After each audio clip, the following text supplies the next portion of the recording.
Hey everyone, and welcome to this explainer on Dandong, the frontier between two worlds. This is just such a fascinating frontier city in China where dramatic history, heart-pounding nature, and a seriously vibrant cultural melting pot all just brilliantly collide. Today, we're going to head to the geographical edges of the map and really explore what happens when vastly different realities exist side by side.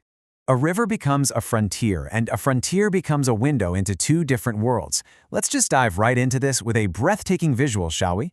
Picture a sunrise over the misty Yalu River. The water is totally calm, a few boats are just starting to move, and as the fog lifts, you realize you aren't just looking at another riverbank, you're literally looking at another country. And this central idea really frames our whole journey today. In Dandong, the river is a frontier, and that frontier acts as a very literal window into two completely different worlds. All right, so Act 1, the geopolitical window and relics of the border. The waterfront here brilliantly illustrates this stark visual contrast. Honestly, it's wild to see. On the left side, the Chinese city of Dandong is incredibly developed. We're talking neon-lit boardwalks along the Yalu River, towering high-rises, massive commercial centers like Wanda Malls, and international brands just seamlessly integrated into this bustling street life. But then you look to the right side, just a stone's throw across the water to Sinuiju, North Korea, and the landscape shifts dramatically. You see quiet, undeveloped marshlands, very low buildings, and a skyline that stays almost entirely dark at night. It's just a stunning side-by-side juxtaposition of rapid development and complete stillness. Now, if we look closer at the river itself, we find these really impartial relics of the border's history. It's basically a living timeline. Back in the early 1900s, the original bridges were actually built by Imperial Japan. Then, fast forward to the 1940s, and a second bridge, the Sino-Korean Friendship Bridge, opens up. But then things take a turn. In November 1950, during the Korean War, that original bridge was heavily bombed. And today, the Chinese half of those remaining spans is preserved as this striking monument known as the Broken Bridge. Here's the crucial point, though. It's how these war ruins sit right next to modern functionality. The Broken Bridge literally just abruptly ends halfway across the Yalu River. But right next to it, mere meters away, the Friendship Bridge is fully operational. This is an active rail link, and North Korean trains still use it to cross the border today.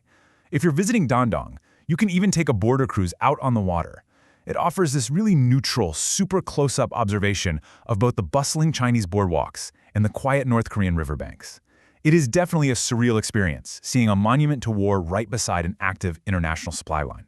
So we've soaked in the historical awe of the waterfront, but that leads us to a pretty thrilling question.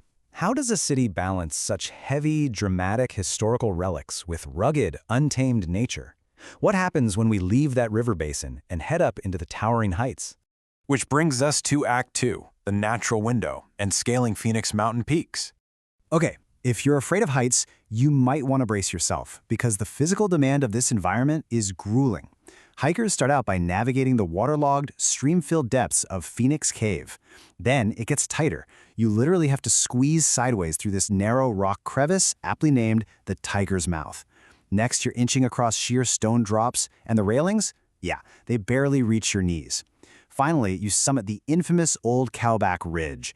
It is a terrifying, totally vertigo-inducing spine of rock that drops off steeply on both sides. No joke.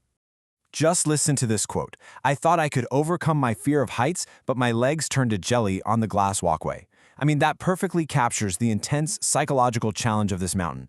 As that terrified yet thrilled hiker experienced, it isn't just the Old Cowback Ridge that tests your physical courage. It's also these modern additions like high-altitude glass walkways. This mountain absolutely demands respect. It's a heart-pounding test of endurance. But hey, beyond the sheer terror, this natural window offers some massive rewards. The surrounding landscape gives you breathtaking panoramic views of rolling green mountains stretching as far as you can see. And as you ascend into the cloud cover, you'll feel these dramatic temperature drops that offer a really cool respite from the climb. Oh, and right nearby stands the Hushan Great Wall. It proudly marks the easternmost point of the ancient Chinese frontier. So you get this incredible mix where history and rugged wilderness perfectly intertwine. All right, let's head back down to sea level for Act 3, the cultural and culinary window, blending Manchu and Korean cultures. Dandong's food scene is wow. It's this incredible cultural tapestry where ancient Manchu traditions exist side by side with a huge Korean influence.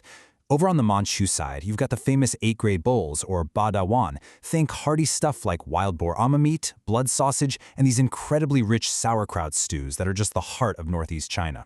Then, on the Korean side, the streets are totally lined with bilingual storefronts in Chinese and Shisangol, serving up refreshing cold noodles, vibrant kimchi, and crisp seaweed salads. It's a true mouth-watering melting pot. Now, to really understand the pulse of Dandong, you absolutely have to visit a local wet market. And if you aren't familiar, a wet market gets its name because the floors are usually wet from maintaining live, swimming catches. It's a traditional spot for fresh meat, produce, and seafood. In this specific region, keeping the seafood alive until the exact moment it's cooked is just paramount to the culinary culture. You can wander through these sprawling markets and literally see the fresh catch of the day swimming in tanks right in front of you. And that absolute dedication to freshness, it spills right out onto the street corners for the evening barbecue. By like 4:30 p.m., the street vendors are already firing up their open charcoal pits, welcoming locals and travelers with this awesome, enthusiastic banter. Don't come too early, we aren't open. Don't come too late, you won't get a seat. The energy is just so infectious, and it really brings the whole community together as the smoke starts rising into the night air. And the best part? All of this comes with incredible affordability. 42 RMB. That is an amazingly low price. We're talking just a few bucks for a massive plate of sizzling, fresh yellow clams brought straight from the river basin directly to the charcoal grill. I'm telling you, Dandong's food scene is a true sensory explosion. You've got freshly caught yellow clams cooking right in their own juices on the grill. Massive cuts of grilled bone marrow bursting with this rich, smoky flavor. Local seafood skewers roasted to absolute perfection over open charcoal. And then, get this, right next to the barbecue stands, you can find incredibly cheap wild ginseng being sold by street vendors for just 5 to 7 RMB. You really can't make this stuff up. It's a completely immersive, authentic local experience. Okay, so let's wrap this up and look at the big picture. What does it actually mean for a single city to be a window into war, wilderness, and a welcoming cultural feast? Well, everything we've seen today proves that Dandong is far, far more than just some geopolitical checkpoint on a map. It's a city that carries the heavy weight of historical monuments, the untamed thrill of sheer mountain peaks, and the warm, smoky embrace of a completely unique culinary culture. Which leaves us with one final provocative thought for today's explainer.